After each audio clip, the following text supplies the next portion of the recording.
ময়মনসিংহ থেকে সরাসরি যুক্ত হচ্ছেন সহকর্মী বিপ্লব বসাক। বিপ্লব, সুপ্রভাতের মধ্য দিয়ে সনাতন ধর্মাবলম্বীদের বৃহৎ উৎসব দুর্গাপূজার আনুষ্ঠানিকতার শুরুটা কেমন হলো?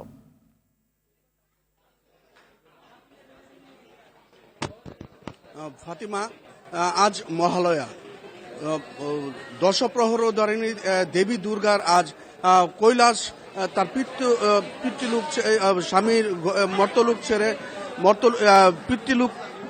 পিতৃলোক ছেড়ে মর্তলোকে স্বামী গৃহে আগমন।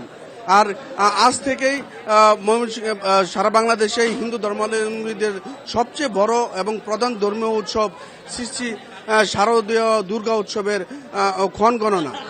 আর আজ থেকে ময়মনসিংহের প্রতিটি মণ্ডপে উলুধ্বনি, চণ্ডী পাঠ এবং ভক্তি সঙ্গীতে কিন্তু দেবীকে আবাহন জানাচ্ছেন। আমি যেখানে দাঁড়িয়ে আছি ময়মনসিংহের সবচেয়ে বড় মন্দির দুর্গাবাড়ি মন্দিরে।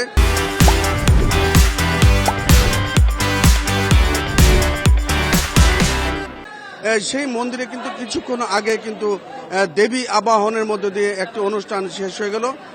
সেই অনুষ্ঠানে কিন্তু ভক্তি পাঠ, শ্লোক, ভক্তিমন্ত্র, সমবেত সঙ্গীত, গীতা পাঠ এবং চণ্ডী পাঠ, এইসবের মধ্য দিয়ে কিন্তু সাংস্কৃতিক অনুষ্ঠান কিন্তু হয়েছে এবং সেই অনুষ্ঠানে কিন্তু প্রচুর পরিমাণ হিন্দু ধর্মাবলম্বী ভক্তরা কিন্তু উপস্থিত ছিলেন এবং কিছুক্ষণ আগেই শেষ হয়েছে। এবং এই দুর্গা পূজা উপলক্ষে কিন্তু ময়মনসিংহের প্রতিটি মন্দিরে মন্দিরে কিন্তু এই মহালয়ার অনুষ্ঠানে কিন্তু এই হিন্দু ধর্মাবলম্বীরা আজ থেকে দেবী দুর্গার আবাহন তারা করেছে।